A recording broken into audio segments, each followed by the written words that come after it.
Speak your mind. The rest will follow.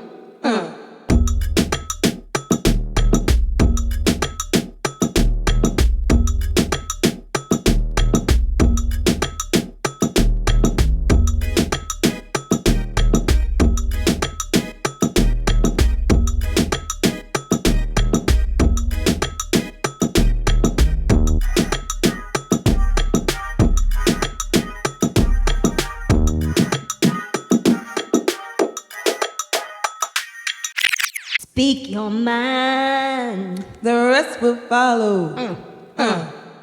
Whoa, whoa, whoa. We are live. How y'all doing? How y'all feeling tonight? Thank y'all for coming out. It's Friday night, and we are very excited to be here with you all at the downstairs. Let's give a shout out to Ashley Watershed downstairs. Yes. So we are your hosts, Gladira. It's Bianca. How you guys doing? We're here from Speak Your Mind Sis podcast. It is a podcast that we started exactly 5 episodes ago, a whole handful. So let's celebrate that. Can I get a Can I get a snaps? woo-woo? Yeah. It's an opportunity for Bianca and I to kick it, to talk about important issues, topics in the community, talk about some BBBs out there, like both Bianca and I like to represent the Black boss babes and, all the boss babes doing it out there. Yeah. So really, that's what this podcast has been born out of, is given a platform to talk about the important issues in the community and to highlight. We welcome all identities and then highlighting the marginalized. I think that's real important. So tonight, it's National Poetry Month. Yes, and we are here to celebrate that. This episode will highlight poets, writers in the community, and we have some special guests here today. Yeah, so if you look in the audience, we have some people sitting over here, over there, people in the back. There's nobody back there, but that's okay. That's gonna fill up, B. That's gonna fill up. I know. So we're gonna introduce our first guest. Yeah, well, and also too, we want to shout out Buffalo Street Books. So this episode, yes. Yeah, it's so important to support your local bookstore. So this episode, we want to highlight that. This episode is brought to you by Buffalo Street Books, celebrating a decade as Ithaca's community-owned independent bookstore, located at the DeWitt Mall, 215 North Cayuga Street. Who here has been to Buffalo Street Books? All right. Snap. All right. Don't go ordering books on Amazon, please. Go to your local bookstore. And talking about Buffalo Street Books, so we have Amy reading here. She is the Buffalo Street Books board president. Amy, come on up. Let's talk to Amy. Thank you for having me. Thank you so much, Amy. So Amy's a writer, and Amy is the Buffalo Street Books board president. I've had the pleasure of serving on Buffalo Street Books as vice president. Learned so much from Amy and your commitment. So tell us, Amy, tell us a little bit about yourself, and also tell us why it's important to support the local bookstores and everything that's happening in Buffalo Street Books. That was a big question. Yes. I like to do that. Okay. Well, the shortest, simplest answer is that I am a writer. And when I publish the book that I'm working on now, I want there to be a bookstore at which I can read my work and sell to my readers. So on one level, it's extremely selfish of me to serve on the board and to keep this bookstore running. But there's a much more complicated answer, which is that, a bookstore absolutely crucial in the life of readers and those of us readers who are also writers as a node in, or a gathering point in the literary life.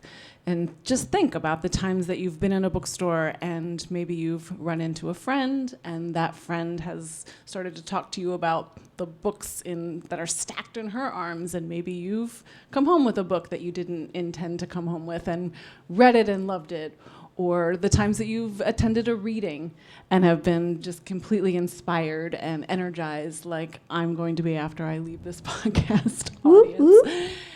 There's so many different ways that walking into a bookstore, being in the presence of other readers and writers, being in the presence of books where you can browse and where you can discover books, sometimes serendipitously, sometimes just in this incredibly purposeful way through browsing that absolutely no website can replicate. That is crucial to what it means to be a reader and what it means to be a writer. So I'm very passionate about having a bookstore in our community that provides that food to everyone here. And, bookstores need our help. The economy, capitalism, is not set up to support independent book selling. And, we can go at length into the reasons for that, into how Amazon has twisted the market for books, into the incredibly slim profit margin that exists for a store to sell books, how incredibly difficult it is to make a profit or to stay alive, to sustain, to break even just by selling books. So if it's so difficult and yet it's so valuable to a community, something is wrong. There's some kind of mismatch between the money, the price of books, and the value of books. So I think that's, in a very conceptual way, that is, as a board, what we're trying to bring together. The value of this bookstore and its place in the community and its ability to sustain itself through selling books. Absolutely. I was waiting for the clap. Thank you. Now tell me, Amy, when did you first fall in love with reading? Okay, that's a difficult question because my last name is Reading. It's called an aptonym. Yes. It means that the name is very apt. Literally, I cannot answer that question. I have always loved reading. I learned to read very early. It's ridiculous. It's like if a novelist were to write a character like me, it just wouldn't make any sense. I've always loved reading. Wow. Now, was it always present? It was the accessibility of books was always present in your life? Oh, that's a really good question. So my mom taught me to read very early. And there were lots, she read to me, there were a lot of kids' books around. It changed when I began to read on my own and when I was reading chapter books. There's this great scene in one of the Ramona books where Ramona's reading and her dad says, "Oh, it's time for you to go to bed." And he says, no, don't tell me just one more chapter. And she's really happy because he's noticed that she's reading chapter books and that she's going to try and ask for one more chapter. And I loved that scene, and clearly I remember it because that wasn't my experience. Once I started reading on my own, I was on my own. So I would ride my bike down to the library and check out as many books as I could fit in my backpack and then ride home with this heavy backpack. So for, I think one of the things that happens to a lot of bookish kids is that you become really self-reliant. And you also learn how to, like I was saying before, how to browse, how to find books in libraries. And that's what I did at an early age. Woo! Thank you so much, Amy. And shout out to Buffalo Street Books. Please go visit Buffalo Street Books. Visit their website. Order through their website. And if you need direction to that, we will have that on our show notes on www.speakyourmindsis.com. I had to include the www. You're mad annoying. How you feeling, B? This light in my eye, I feel like it's like beaming. Use it to your advantage. Turn your face. All right, girl. Peruse the crowd. I do want to say I am a little nervous. I don't know if you guys sense that, but my armpits are sweating right now. Oh my God. Our last guest, our last episode, she said she did not wear deodorant. How many of y'all out here don't wear deodorant? Like, I want to get to that place. Y'all don't have to answer that, but I was really impressed with that. And she smelled good. I'm just saying, we've been conditioned. That's for another episode. We've been conditioned to think we need deodorant, all right? Are we gonna talk about our first guest? Yes. Okay. So I'm gonna introduce our first guest tonight. Her name is Peaches.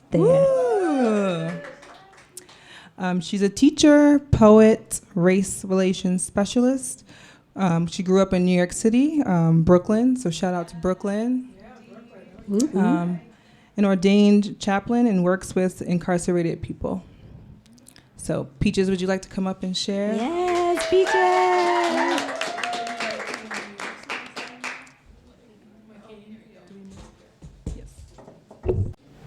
I wrote this book of poetry during the year 2017, right before we had a fire in our home and got burnt out. And I was fortunate because none of my paperwork and my poems got destroyed. I used to type, not use a computer, so it was a tricky situation. I'm going to read to you a poem called To Those I Love. It is very difficult to explain to you what it's like, but I'll try. I will start here and hope that you understand a little more about what I try to tell you every minute of every day. My love for you is like a rain falling on a lake, a hidden romance of a being coming back to meet itself again. An obscure window into a metaphysical world, an organic representation of the beginning that is intimately tied to the end.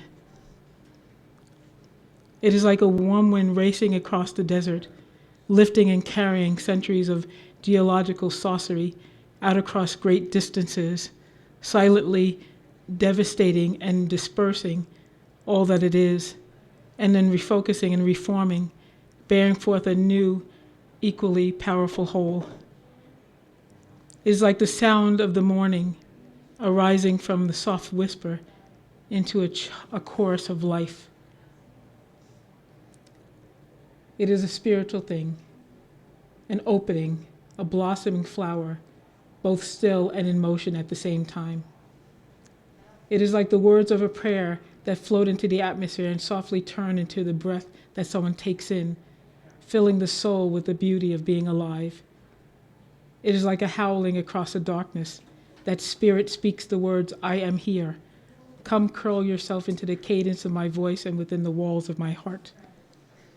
It is like the wrapping of one body around another in the act of recreating and validating some ancient mathematical duality, organizing and sacralizing the timeless child-womb relationship that gave us our first memories of home. It is like warm water materializing. It is like warmth materializing out of hands held closely together, allowing us to realize that any two touching objects can spontaneously give birth to something magical, something that cannot always be seen, but can be intensely, passionately felt. It is like the sweet, massaging breeze that pushes its way onto, and between the folds of the human body during the hottest part of any given day, uplifting the human chassis from a position of utter collapse into a position of cool, somatic pride. It is my love for you. It is like a gravitational force, in search and attracting all things of weight and mass, like love, pulling the idea and the reality of who we are into its fields and exploding into galaxies in which the mind self can everlastingly soar. It is a tremor in the cosmology of being that turns the philosophical concept of I think, therefore I am, into I think, therefore you are, the object of my deepest affection. It is like a single gear that has no way to turn around without being gently, precisely, thoughtfully positioned next to its counterpart. Once done, their movement together become cardinal to their existence. The movement of one will not occur in any natural way without the other. My love is like a geometrical inversion, shaping a circle into infinity, no matter how compressed or elongated, no matter how brief time is on this plane, it will never come to an end. It will never come to an end. To those I love, to those I love, to those I love.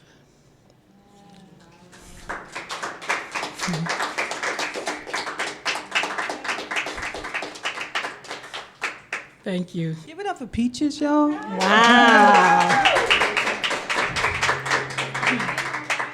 That was beautiful. Thank you.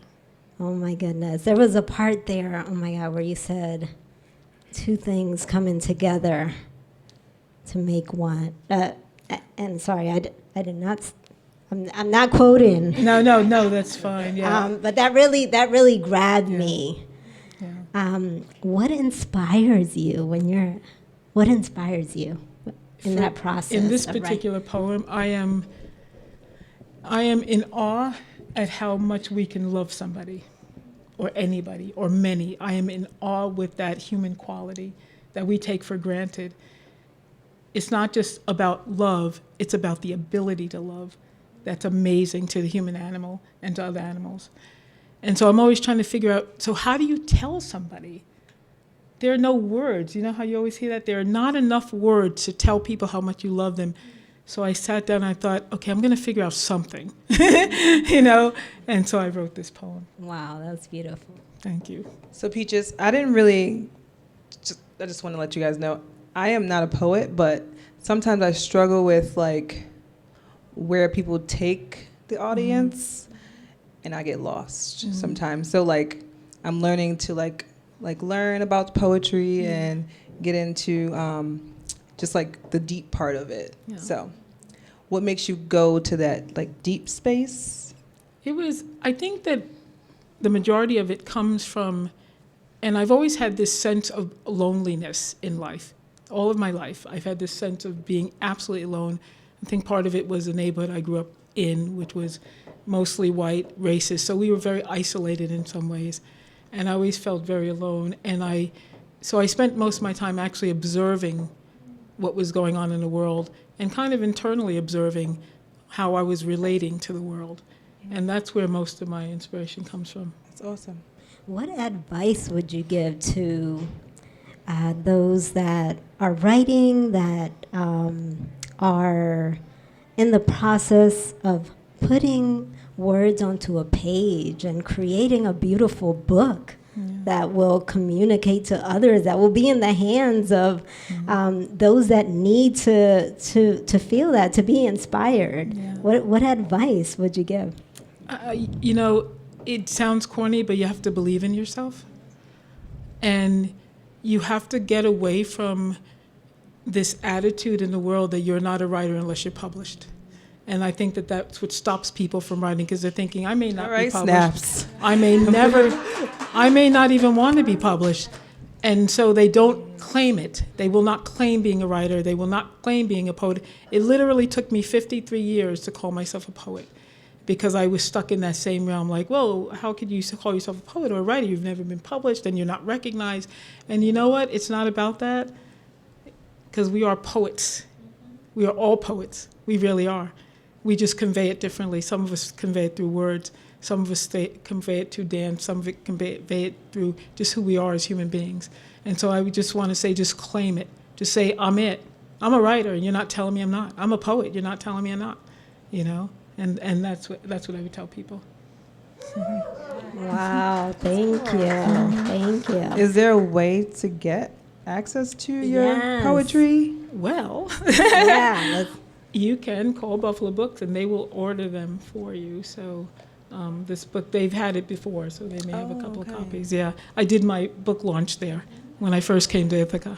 So please go to Buffalo Street Books and get, let's see the book there, The Breath of a Tree, Poems, Letters, and Dreams by I. Gillette.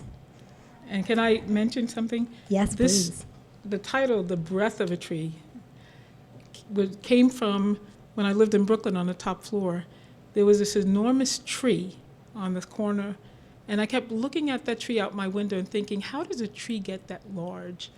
And it was just amazing to me. And I thought, and it has 1 million branches, and I thought, that's just like us. And we internally become larger, and we have all these branches and people that we are and things that we love to do. And so I gave the book this title, The Breath of a Tree. You better speak, Peaches, okay? That is 'Cause beautiful. I was just like, that was awesome. Now, I got to ask everyone, when did you first fall in love with reading? You know, it's funny because what I started falling in love with were words. I was one of those kids that was like, what does that say? What is that word? What does that mean? All over the streets. And then I started falling in love with the rhythm of words. And this may sound off the normal, but my mother, who was born in 1911, she had me when she was older, she only read about on a 3rd grade level, and all she read was the Bible. And I remember reading the Bible thinking, my God, these people are great writers. I want to be one of those writers. So that's really where it came from. Oh, thank you so much, Peaches. Thank Give it up you. for Peaches. You're very welcome. And you know, I'm going to give a shout out. Something you said, Peaches, about really owning. You know, I am a poet. I am a writer. It's something that I've learned through attending a writer's workshop, Kevin Powell. And the first thing he said is, if we're going to be on here, you need to acknowledge I am a writer.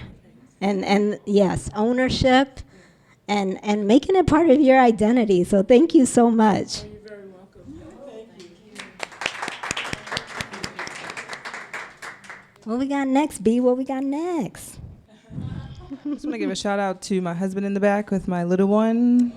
Oh, hey, Danny Jr. That's baby Dan. He's a second. Baby Dan and Dan. Aw, thanks for coming out. Thanks for the support, babe.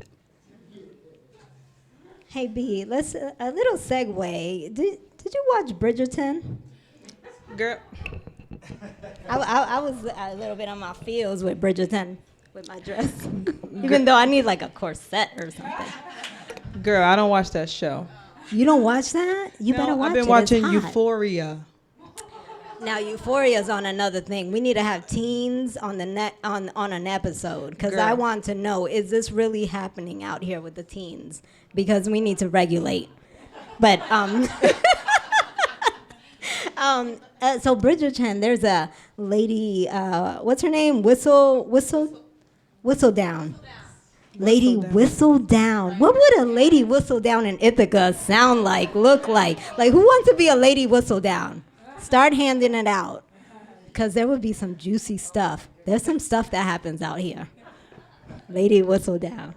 You gotta watch Bridgerton. It's, Girl, I'm it's lost. hot. I don't know what you're talking about. It's hot and spicy, and there's a writer in there. So I'm just saying, yes. It's kind of bougie, And but there's some dope black people. it's a little bougie for me. It is bougie.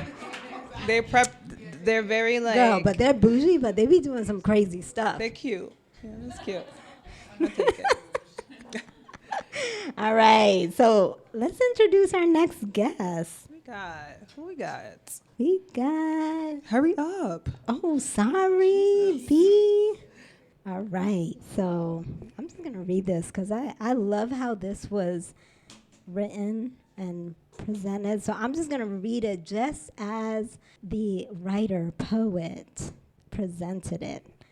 Born white in a small town in the mid-50s, I was born a dyke to a mom who had Women's Day articles about how to raise a girl. She got a run for her money. I consider dyke my pronoun. Seriously. I am also a partner, a mom, a grandparent, a painter, a poet, and an educator working for us all to be our whole selves. My hero is Audre Lorde. I also want to add that I have the pleasure to work with this person, and she is just amazing. She's an amazing community force. So I would like to welcome to the stage Dr. Susan Eschbach. Yeah. Whoop, whoop. The snaps in there. Whoa, I can't see anybody. I guess it doesn't matter if I just see my words. All right. Hi, everybody. I am unbelievably honored to be asked to be with this auspicious group. It's unbelievable. So I have 3 poems. They're not very long. This first poem's called Dyke Mama 1. That implies there are other ones. I cross the boundaries knowingly. It's part of the desire. Part of choosing freedom is finding the borders and crossing to the other side, the outside. I burst through the line of little girls' arms, hands held, chanting, Red Rover, Red Rover. I gather speed, head down, charge through. Run to the playing fields beyond to hit the balls the boys throw. And choose the border one base further. I run out of bounds. Past white picket fences, past rice-strewn receiving lines, past creases forming polite smiles. I was proud. I walk proud, defiant, past lines of jeering faces. I look beyond the whiteness of the walls, beyond the sameness of the mirror, beyond safe knowledge, beyond carriage trails laid out on even ground. Into the mountains, wilderness of rock and wildflower, of beauty carved by wind, water, gritty sand. The fear of the fall is the adventure. The risk is the same as freedom. On sturdy legs on rocky ground, outside the cartographer's pen line, readying to cross another border tomorrow.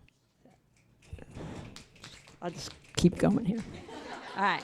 So when I was asked to participate, and I understood the theme was about marginalization, and I believe that Ms. Peaches was introduced as working with incarcerated folks. I spent quite a bit of time working with young people, mostly young men of color, mostly black boys, who've been placed in residential facilities to help them change their behavior. And one of the jobs I had there was working with them as a group counselor in addition to some staff training. So I wrote this poem for those boys. Creative genius. 1. Say you take the plastic filter tip off a cigarette. Say a Salem. Say you steal a lighter from staff. Then you melt the filter tip. It softens. You flatten it. Say you rub it back and forth 300 times on a concrete sidewalk or a brick wall. Say you scrape it on one side, then another until you get a sharp point. Later in class, say you take the ink tube out of a Bic. Maybe stick in a new sharp plastic blade. Say the kid on level B is in your face. 2. Hey, if you take that motor out of a shaver, if you take the cartridge out of a pen, if you steal a needle from your cousin on a home visit, if you are in your room long enough, hey, you too can tattoo your customers and make some money here. 3. Pay the 9-year-old for his duct tape, thumbtacks, shoved through, more tape, 4 tracks, wrist bracelet. Watch your back. 4. My left desk drawer is an arsenal. Confiscated weapons, homemade, handmade, each day we Band-Aid.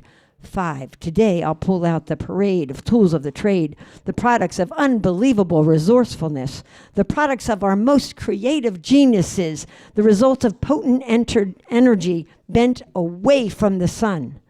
I'll hand them out in group. Ask them to analyze a better way, criticize a better way, theorize a better way to use the same mechanical engineering principles to help others and even themselves. And if they do it, I'll drive them to the patent office myself.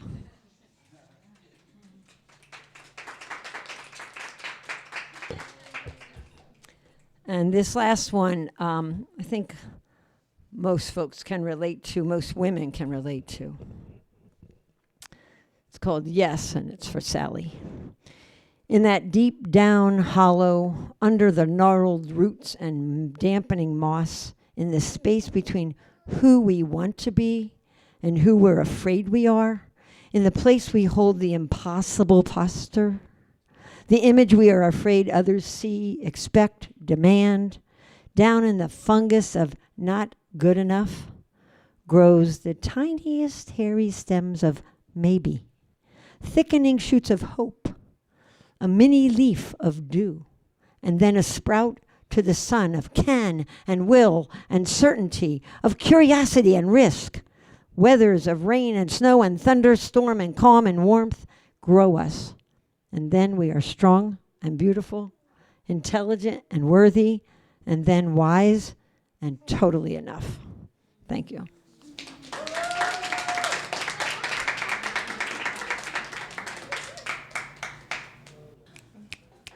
Can I get some more snaps? Yes. I just want to say one thing, Susan. Go ahead. I feel like you need a record deal because I feel like you was spitting, like you was like, and I just love Yes, it. there was that There was a swag there. I performative. felt the swag. I'm sorry, I had to say that. I appreciate having some swag. Some days I feel swagless. You know, I always gotta, cause I get real into it in my head with words. Peaches said, you know, she loved words. I love words. Words are power. Words have been used, you know, to oppress. Words have been used to elevate. And, you know, I hope that our words continue to elevate, to make people pause. You know, when you were talking about things that can relate to women, and there was that point of maybe, I kind of like perked up a little because I was like, yeah, you know, I've been there. Like that point where you're like, yes, I can. And yes, I'm a badass, you know? So that's that maybe, that seed that starts growing. So what inspires you? What takes you there to get you to the page, to write the words? What inspires you? Breath. When I have a minute to breathe. And when I breathe, and then I center, and then I'm a person who also, I survive with words, and I have to write it and say it in order to understand my own thoughts. I can't just think them. They stay in there. I don't know what they are. When I say them or write them, then I'm like grounded, and I appreciate it again. Ms. Peach is saying we're all poets, because at least I live with poet in here. So when I have a breath and a time and a pen, I'm ready. So, yeah. And I'm asking everyone this. Yeah. When did you fall in love with reading? I think I always read, except I can't have always read, so I can't remember not reading. I remember reading when I was 4, and I remember writing poetry when I was 6. I actually have my 6-year-old poem at home. It's about a duck. But, and crying.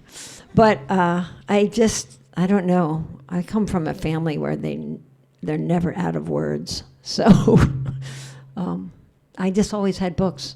And I had access. I had a library. My story was very similar in terms of being read to a lot, and then riding my bike to the library and filling up my bag and over to the library. Thank God for libraries.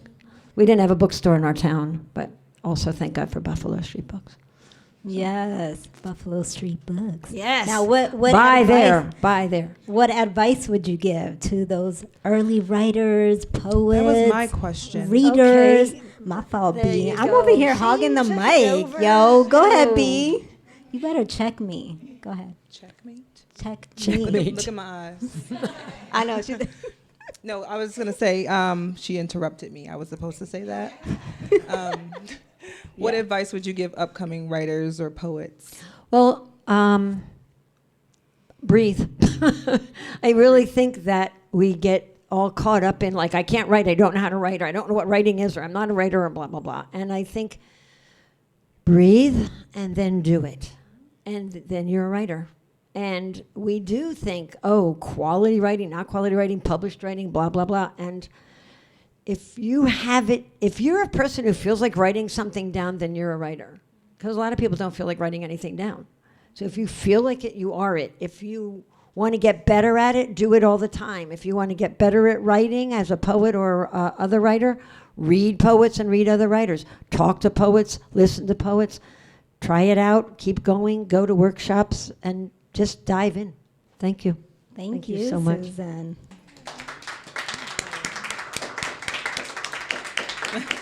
Yo, y'all getting your drinks out there? I've been enjoying a Kentucky Mule. Shout out to Kentucky Mules. And shout out to Kentucky Derby. I don't really know what that is, but I heard it's something with the horses and Kentucky and nice hats. And boots. Who's going to the Kentucky Derby? Y'all know? Anna, you got some good boots.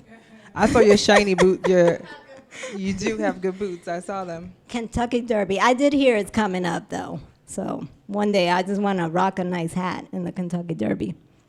So get y'all Kentucky Mules, because Ashley be hooking it up over there. Yes. Woo, woo, shout out. All right, so. Bye, baby Dan. Hi, baby Dan. Aw. Now, baby Dan had a cute picture of him reading. Yes. You have a lot of books for baby Dan. He's going to start reading the dictionary. Every last word. He's going to be a genius. Early exposure, access. Yes. That's where it's at. Mm-hmm. Open the world up of words. So let's introduce our next guest. All right. Moving along. Oh, geez. Hi, baby Dan. What's going on? You ready to say something? What you want to say? Ah, you're so cute. Hello. Say hi. What you? Oh, you don't recognize me? I'm cute. That's all right. That's all right. He's like, Mommy, wow. All right. Bye-bye. Okay. So our next guest. So Monique Flynn is a storyteller, poet, interdisciplinary artist, and educator from Ithaca, New York. As a descendant of Cayuga people who have been sustained by Turtle Island since time immemorial and Irish settlers, Monique advocates for the braiding but not blending of indigenous and Western ways of knowing and being. Her work focuses on identity, culture, class, gender, representation, resistance, resilience, truth, and reconciliation. Reconciliation. I should have been hooked on phonics, seriously. Through her work, Monique hopes to contribute to further opportunities for critical thinking, systemic change, and collective healing within the greater Ithaca community. While she has shared her work at art and spoken words events within the northeast of the U.S. and in Vancouver, British Columbia, tonight is her first time sharing her work home in Ithaca. First time. So, Monique, can you come up? Yes, Monique. I'm hoping this mic isn't going to bug out on me like it was been doing. Is it going to bug out on me? For people who can't see, they got tall chairs for short people. Thank you. Hi. I'm really happy to be here. I'm going to share two pieces. The first is a spoken word poem, and the second is a prose piece that I've never shared publicly that responds to the spoken word poem. And the name of this is The Women in This Room. I wrote this a few years ago, very far from home. They say home is where the heart is. My home is 2,200 miles away, the water of Cayuga Lake, the place where the story of my ancestors began. I was raised on stolen land. I don't talk about water because I can't, but I talk about women because I should. The women in this room have taught me a thing or two. One speaks a language I don't understand, but there's a fire in her eyes that I recognize. It says, don't you dare try to box me inside. She rejects institutions and reminds me that I've lost touch with what once mattered the most. I don't talk about water because I can't, but I talk about women because I should. Earlier this fall, another struck a nerve. She carries the burden of a woman who knows too much for her own good. She pushes through her grief and honors the truth to speak of the indigenous people who call this land home, but lost it to the hands of white folks. I don't talk about water because I can't, but I talk about women because I should. Another says, I see you, survivor. She teaches me that in this place of isolation and grief, there is still a chance for possibilities, a knowing without knowing that is called sisterhood. She creates a space where I feel safe and understood. I don't talk about water because I can't, but I talk about women because I should. Let's see, thanks. And so about a year after writing that piece, I was standing in solidarity with Wet'suwet'en water protectors in Vancouver, BC, very far from home, and figured out how to talk about why I have a hard time talking about water. And I can see how folks are having a hard time with the lighting. Oh my God. Okay, so I've never shared this one publicly. I'm mad nervous, but also blind apparently. But this is gonna be fine. Maybe I'll stand because I'm so nervous. Oh, that's very nice, thank you. Okay, this is not a poem, it's prose. My God. I am submerged beneath the water, except for my mouth, surrounded by cool porcelain and quiet, the warm water soothing the weight that sits beneath my eyelids. In the still, I hear my heartbeat, a vibration that comes through strongest when I am underwater. The message in this resonates with me deeply. I roll over, my skin touching porcelain, while the water makes way for my shifting body. I think about the connection between water and women, both making room for change, sometimes gracefully, sometimes through a storm. We hold strong and shift all at once, a delicate dance that speaks to our core strength. In these quiet moments, I am able to draw necessary connections between the past and present. I turn back over, lift my legs out of the water, rest my toes up high on the shower wall. I see the way my body has taken a similar shape to the women I am made of. This knowing is sweet and sour, as I am made up of all that was left of the undoing of the women who came before me. The sweetness in that I live to tell their stories. The sour in that it's not that they didn't live to tell their stories, it's just that survival taught them to be quiet. But I survived in a different kind of way. When I broke, I opened my mouth and all the women before me poured out. I sit up in the bathtub, creating a small wave that crashes against porcelain.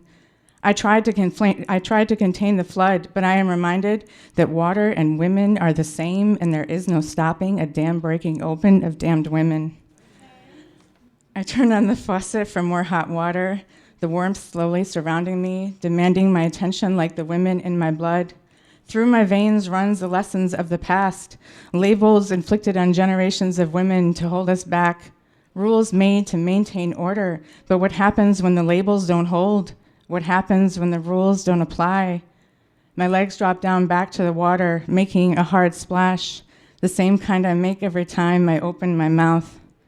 I roll over onto my belly, open my lips, let the water fill my mouth. I think about hard lessons learned in vulnerability. What we are taught as women, how we will lose our bodies in the battle with power, how they take what they want, and all we can do is spit, even when there is no spitting allowed. We reclaim battles lost in silence. I open my mouth to let the water back out. I feel the release of the pressure from holding. I think of the working poor women who came before me, the ones who broke under the pressure of learning we can exist, but under their terms. I take a deep breath and go back underwater. I try to relax, but I feel the weight of knowing history was not on our side. The poor, the Irish, the indigenous, women born in a mix of love and war.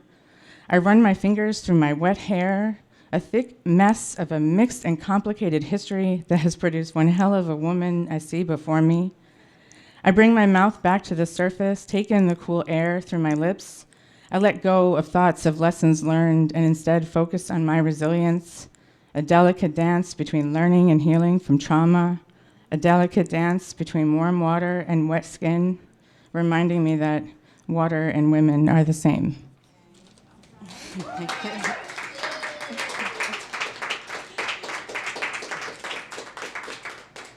Thank you. Monique, you gonna make me cry over here. I'm sorry about that. That I was- should have given you a little warning there. Give it up for Monique. That was good. Now, Monique, you memorized that first poem.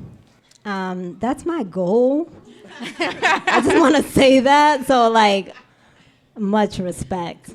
So what I've done when I've performed spoken word and like I've done competitions is record myself speaking, reading my work, and then instead of like enjoying music when I'm traveling or on the bus, listening to myself, which isn't, it's not that fun, but it's a way to like memorize your work, Yeah. Do you find, is there a rhythm that you get into? Like, how do you stay on track?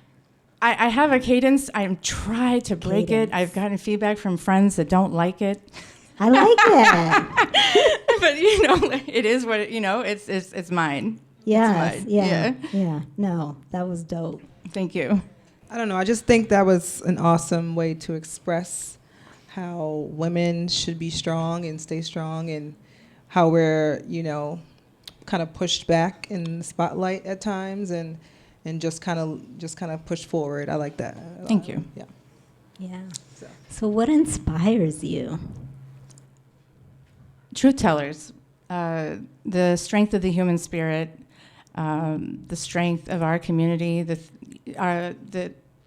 people's like the ability to rise above and to exist despite every attempt to erase, which I feel like is not mine. That sentence. And art and music and musicians and dancers and our youth and the strength of our youth and the intelligence and bravery and courage of our youth and our community. So what inspires you to be a dope girl? Wait a minute. Thank you. That was Thank just you. the first thing that came to mind. Sorry. Thank you. And also, as we have audience is listening on the podcast, and our audience out here, give us some good advice that keeps you writing. What's some advice out there for people that are developing their writing, want to hit that, spoken word, performative stage? What's some advice you would give? I would say take risks. I would say speak your truth. I would say it's okay to make mistakes. I was up here shaking the whole time. It doesn't matter how many times I've done this. I shake every time. I would say don't doubt yourself and believe in yourself, because your stories and your words may be the key to unlock someone's prison. So do you have any like work you're still working on that's unfinished, or that you want to put out there? Yes. So Yeah, what's next for Monique? I've actually just come home after 16, almost 17 years away. Welcome to answer the back. questions for myself on many levels, to finish my body of writing. And so I'm very excited to be on that journey. Great. So how can we find you? How can we keep, follow you? And also we'll put in our show notes contact info for all our performers, writers, poets. But yeah, tell us, do you have social media? How can we? So I follow don't you? have a website. I don't use social media a lot. I am a woman of the community. I'm here. Okay. Yes. That's right. You know what? Hey. Looking for me? I'm on the corner right there. That's for real. Yeah. And wait. That's cool. What? Okay, sure. When did you first fall in love with reading? I was like thinking that question was interesting, and I was going to try not to like start. But my relationship to reading and my relationship to writing were different. I fell in love with stories, but I definitely struggled with reading when I was younger. And our education system does not actually educate nor support children, depending on the background, depending on the privilege. And I now work in the system, I work fighting the system because of that, because you have so many brilliant young people who are told that they are not brilliant young people. So I wanted to say that when you asked that about reading, because my relationship to reading was a real struggle, and I used to actually be terrified and to read in public or in front of anyone, much more than just being nervous about sharing my own work. But my relationship to writing found me. I didn't have a choice. I was little. I was writing poetry. I was telling stories. It was a way to express passion and intellect and ideas and truth. And I always find my way home to it. That was a little bit of a different relationship. Thank you. Yeah. Shout Give it up out for Monique. Yes. And welcome back, Monique, to Ithaca. I'm not from Ithaca, but I'm going to welcome her back because that's where I be right now. What you got to say, Gladira? I was just thinking about the first time I got on the stage to read a poem of mine. I just want to share that my page ripped. So when Monique was saying she was nervous, like the page ripped that I was holding. Yeah. So that was my first experience on the mic reading some of my work because, sharing your work, the work that you write is so intimate. So I appreciate y'all coming out here and being vulnerable with us, being in the space. Thank y'all. Yes. Snap. Yes. Snap, snap. So let's introduce our next guest. I'm really excited. All right. So we got Dr. Nia Nunn, wears multiple head wraps as a mother, artist, educator, speaker, activist, and community leader. Her Black consciousness work centers on anti-racist and abolitionist frameworks that honors the Black femme oral and visual tradition. She is committed to teaching and engaging audiences creatively, intensely, and gracefully. Come on up, Dr. Nia Nunn. All right. I was kind of excited to see what the light was like. So I get it now. I get it. Wonderful. I'm excited to read this. I wrote it in 2020, November, and hadn't read it in a while, and decided last night that I would handwrite it again. And so I feel differently connected to it. I'm excited. All right. So this is called For My People. For My People. This is for my people, committed to a culture of healing, ongoing spiritual awakenings, truth and self-discovery. For my people, pressed up early morning rise, deep in pigeon poses, that sexy vinyasa, pyramid savasana release. Inhale, lift, exhale, twist, go deeper, even if just a sip. For my people indulging in pleasures, delicious taste, glorious touch. For my people loved, unloved, seen, unseen, captured, and released. For my people grounded, resilient, gifted with an abundance of joy. For my people who can entertain themselves, alone time, never lonely, thank you, goddesses. For my people embracing their imperfections, confronting and owning flaws, from stretch marks to perceived to be naughty choices. For my people, the adorable Black girl, curious, quirky, inquisitive, hungry for learning, teaching, low-key, high-key nerdgasms over and over and over again.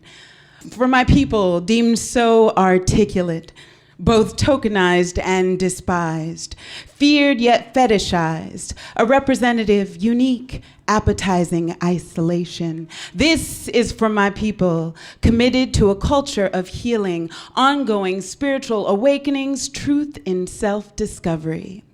For my people no longer concerned with proving her worth. For my people respectfully no longer demanding a seat at the table or bringing folding chairs. Instead, this is for my people building their own damn tables. For my people who know their value, even if sometimes her behavior says otherwise. For my people overzealous, overachieving, binge-eating innovative ideas and skipping meals, creative juices overflowing, executive functioning out of whack, answers unknowing, forgive me for the delay. This is for my people, committed to a culture of healing, ongoing spiritual awakenings, truth and self-discovery. This is for my people, eager to confront and release all the insecurities, the traumas, the fears, illusions of barriers, no longer to be driven or scared away. For my people who just need a reminder that they are already free, liberated and with a plethora of soul knowledge. Nurturing spiritual release, let the universe do its thing. For my people discovering their roots, their center, their core. For my people who love to be Black, who love Blackness religiously, rebelliously, and effortlessly. African-centered explorations, dual citizenship aspirations remain and never lost. Sankofa bird, ancestors speak. This is for my people who need to just listen. For my people determined to claim their place and their space in the future. For my people ready to boss up. For my people who need to just stop playing and glow up. Live with intention, age with grace, a deeper beauty, purpose. This is for my people, committed to a culture of healing, ongoing spiritual awakenings, truth and self-discovery. This is for my people. I'm just gonna do one. Thank you so much. Yes. Oh my God, it is so great to have you here. Thank you for the invitation. Oh, It you know is what? a joy. I've been waiting to tell you something. What's that? The last time I saw you, you asked me a real important question. You said, "Where are you finding joy?" Yeah. And that has stuck with me. Oh, thank you. Because I'm like, what? It's my favorite question. Yes. And that had me thinking, like, where am I finding joy? So I thank you. When you read that poem for my people, it's like, that was a connection of saying, you know, like, let's live in purpose. That's it.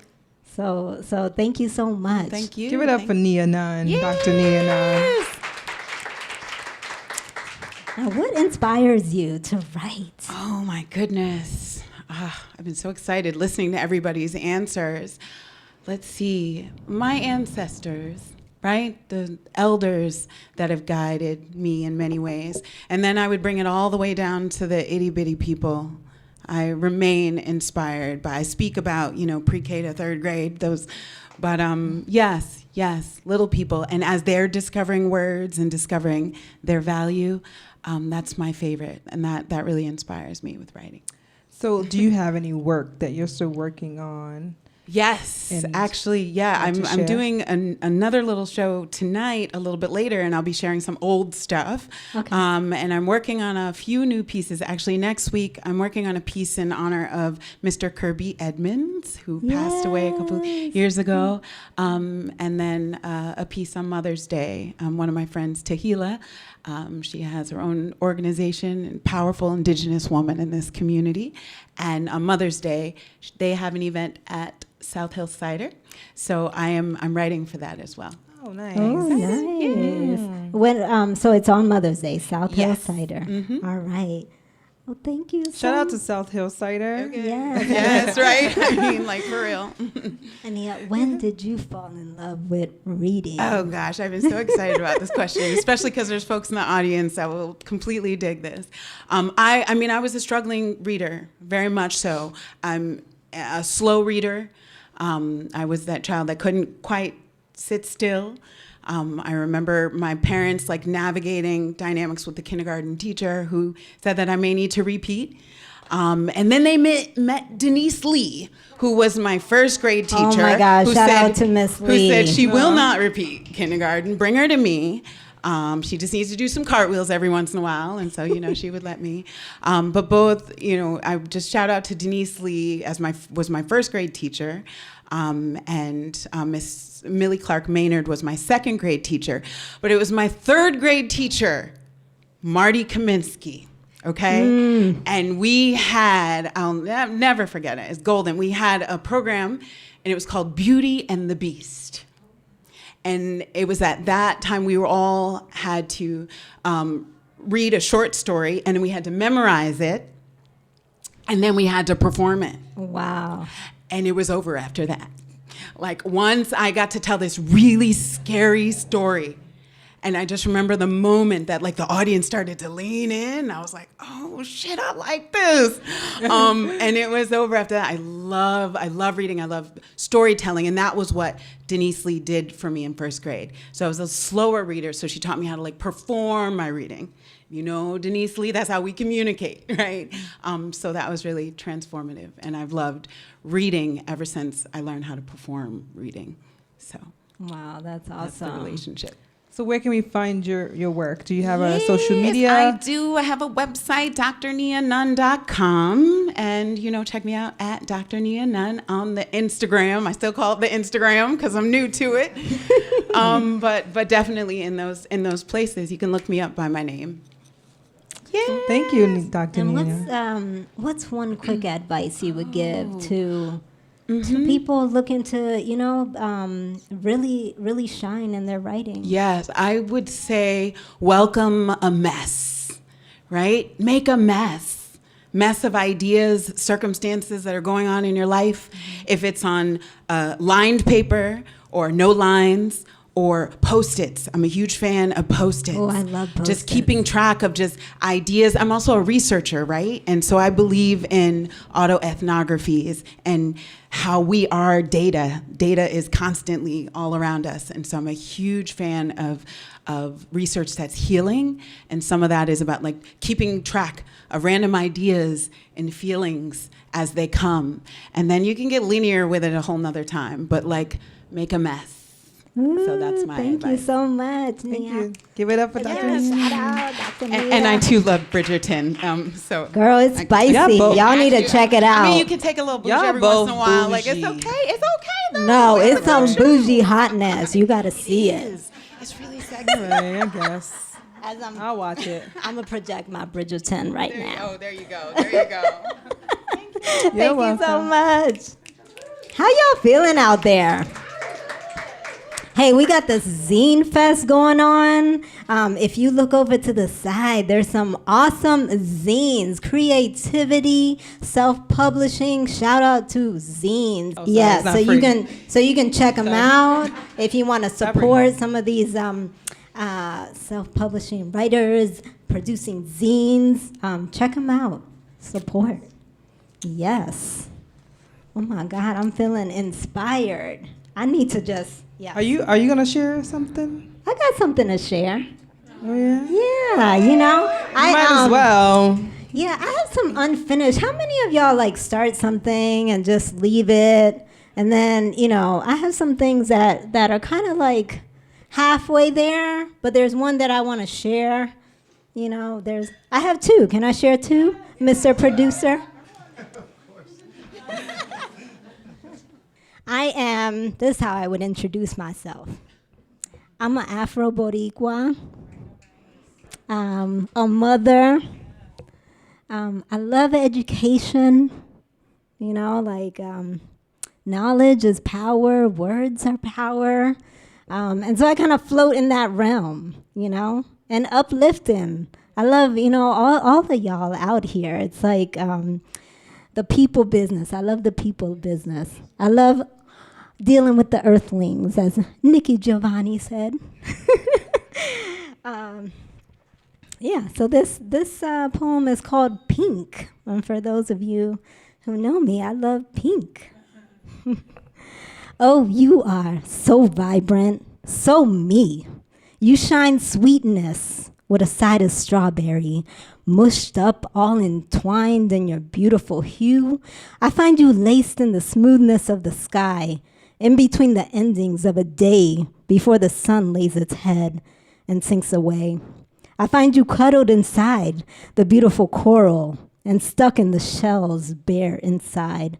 Not blushed are you, but soft, when that is the need, and bold, furiously fierce, when poked or made to be the vibrance that stands out amongst the cold, so that those who lay their eyes upon you can be awoken to life. That is what you sigh, spit banter, and reply to the muted, subdued, scared to come outside vibes. 'Cause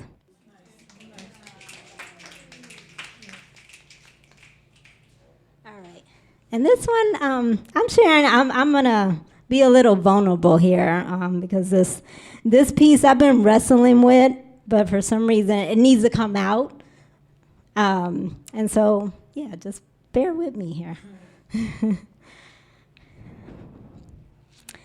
Abuse no longer comes to me, knocks on my door, creeps in and under my sheets, strips me of my worth. Next day, butter me up with treats and rides to all the stores that can buy them silence, keep me from yelling, I ain't your whore. Abuse no longer comes to me.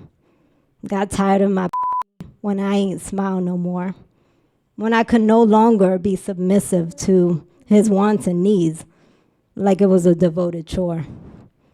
Abuse no longer comes to me, but now I know nothing more. So I seek to be abused once more. And I'm gonna leave it there. That one I'm wrestling with, like I said. Oops, I'm wrestling with that one, but it needed to come out so I can get to the next page on that one.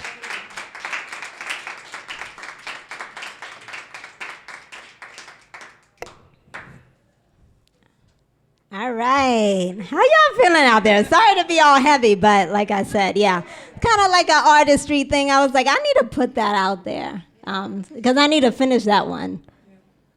So what inspires you, Gladira, to write? Because you're a poet and you've been doing this thing for a while. Yeah, I feel like I've had some experiences in my life where my voice has been quieted. You know, like I was a shy child. I was raised in this kind of household of like be seen and not heard. And, you know, as I've gotten older, I've grown as a woman, you know, like what is it to be, you know, a good woman? There's no such thing. Mm-hmm. And also as I become a stronger woman, a mother, like really letting my voice be heard, really representing and bringing out into light first of all, what I need to let go. I use, you know, writing as a healing, and also, you know, to continue like providing a platform, even if it's just in my notebook, you know. So that's what inspires me. Yeah. Yeah. Give it up for Gladira.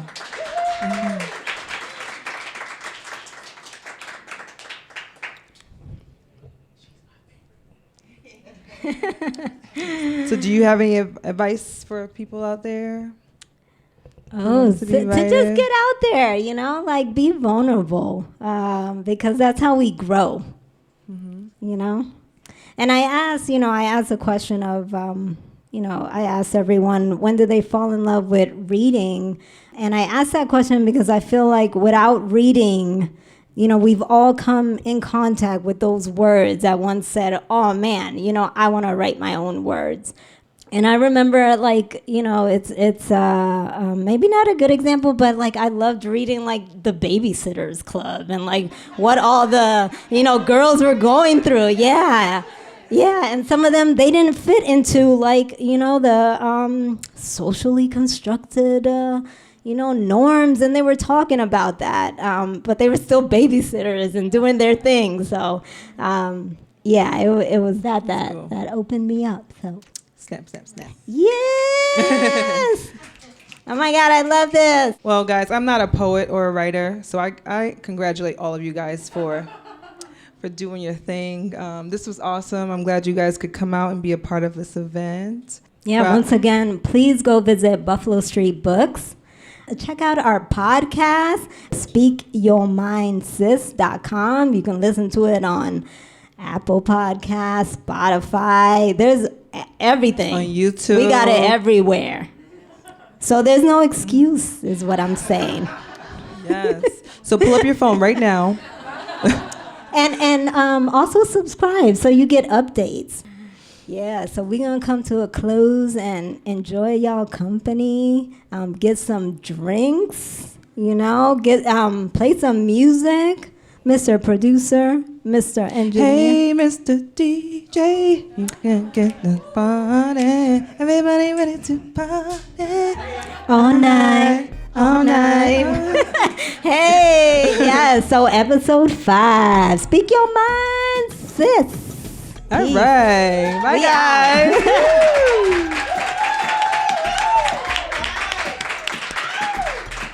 How we did. All right.